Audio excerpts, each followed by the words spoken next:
अस्सलाम वालेकुम। इस वीडियो में आपको प्रिसिशन सॉफ्टवेयर के एडवांस लेवल पे रोल का एडमिन स्टाफ सैलरी कैसे प्रोसेस की जाती है, ये इन्फॉर्मेशन प्रोवाइड की जाएगी।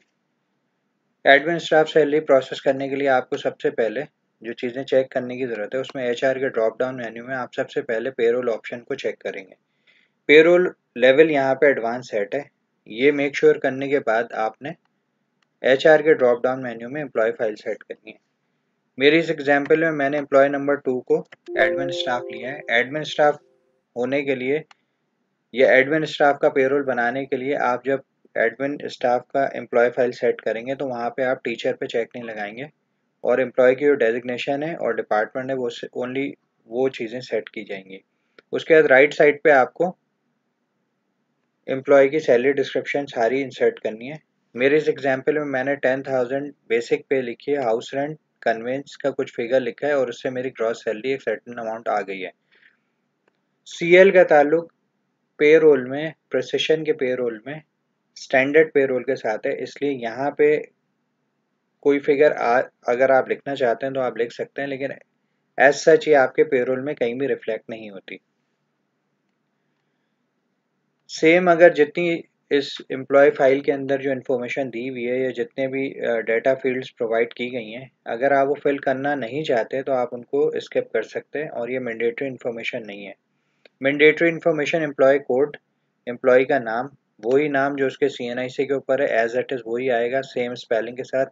डेट ऑफ ज्वाइनिंग, उसके बाद वो टीचर है या वो एडमिन स्टाफ है, ये डिसाइड होगा उसके इस चेक के ऊपर। अगर आपने टीचर पे चेक लगाया तो वो टीचिंग स्टाफ या फैकल्टी स्टाफ में ट्रीट होगा, अगर आपने इस पे चेक नहीं लगाया तो वो एडमिन स्टाफ ट्रीट होगा। एडमिन स्टाफ की सैलरी हमेशा यहाँ पे इनपुट की जाती है, टीचर की सैलरी यहाँ पे इनपुट नहीं की जाती। उसके लिए फी पोर्टफोलियो की विंडो है, जो कि जब टीचर का पेरोल की वीडियोस आप देखेंगे तो वहाँ पे आपको फी पोर्टफोलियो जो है वो डिटेल में एक्सप्लेन कर दिया जाएगा। इस वीडियो में क्योंकि हम एडमिन स्टाफ की बात कर रहे हैं, इसलिए हम टीचर पे चेक नहीं लगाएंगे और एडमिन की सैलरी हमने यहाँ इंसर्ट कर दी है। उसके अलावा अगर आप एम्प्लॉय का सीएनआईसी डालना चाहते हैं, ये एडिशनल इन्फॉर्मेशन है लेकिन आपके लिए बहुत वैल्यूएबल है। उसका एड्रेस, उसके फ़ोन नंबर्स, उसके ईमेल एड्रेस, उसकी बैंक डिटेल्स, ये सारी इंपॉर्टेंट इन्फॉर्मेशन है, लेकिन मैंडेटरी नहीं है सॉफ्टवेयर में। इसके बगैर भी पेरोल जो है वो प्रोसेस किया जा सकता है। ये इन्फॉर्मेशन डालने के बाद आप एचआर के ड्रॉप डाउन मेन्यू में सैलरी डिटेल को ओपन करेंगे। सैलरी डिटेल को जब आप ओपन करते हैं तो इस एग्जांपल में मैंने जो है वो अप्रैल 2024 को बेस किया है।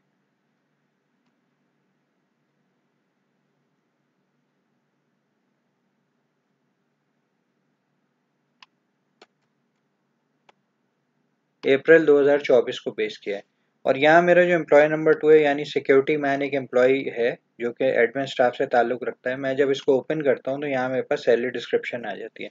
सैलरी डिस्क्रिप्शन में उसका जो भी ग्रुप है जिसमें फॉल करता है वो आ जाएगा। क्लास इसकी कोई है नहीं, लेकिन ये स्टाफ में ट्रीट होगा और उसके बाद उसको जो पेएबल टोटल अमाउंट है, उसकी पेमेंट टर्म फिक्स है और उसके जो पेरोल अमाउंट है वो 12,000 है।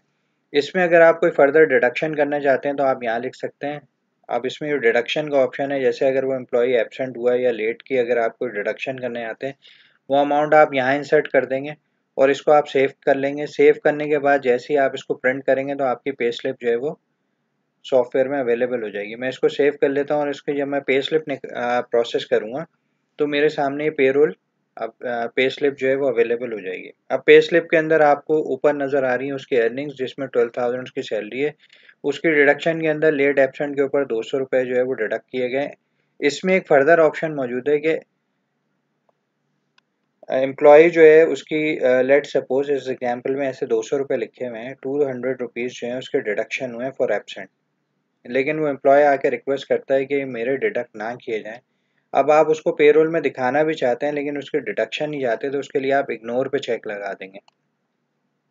और अब आप जब अपनी पे स्लिप को प्रोसेस करेंगे तो यहाँ पे वो डिडक्शन में अमाउंट नज़र तो आएगा लेकिन उसको कट किया हुआ होगा और उसको टोटल अमाउंट डिसबर्स जो होगा वो 12,000 ही होगा। लेकिन अगर आपने इसको इग्नोर नहीं किया, इग्नोर किए बगैर आपने इसको सेव किया है, तो ये अमाउंट जो है एम्प्लॉय के सैलरी से डिडक्शन हो जाएगी। जैसे 12,000 उसकी सैलरी है, 200 डिडक्शन हुई और उसको जो पेबल अमाउंट है वो 11,800 है। तो आप ये डिडक्शंस कर सकते हैं। ये इन्फॉर्मेशन आपको कहाँ से मिल सकती है कि कितनी दफ़ा वो एब्सेंट हुआ और यहाँ क्या अमाउंट लिखना चाहिए। उसके लिए आप एचआर के ड्रॉप डाउन मेन्यू में एम्प्लॉय अटेंडेंस डिटेल को चेक कर सकते हैं। एम्प्लॉय अटेंडेंस डिटेल जो है वो आपको पूरी इन्फॉर्मेशन इस हवाले से प्रोवाइड कर देगा कि वो कितने दिन प्रेजेंट था, और इस हवाले से आपकी जो भी ऑर्गेनाइजेशन की पॉलिसी है आप उसी अमाउंट को यहाँ पे डिडक्ट कर सकते हैं। इसके अलावा अगर कोई फर्दर डिडक्शन है तो आप वो यहाँ पे जो है वो प्रोसेस कर सकते हैं, जैसे अगर ईओबीआई है या इनकम टैक्स वगैरह।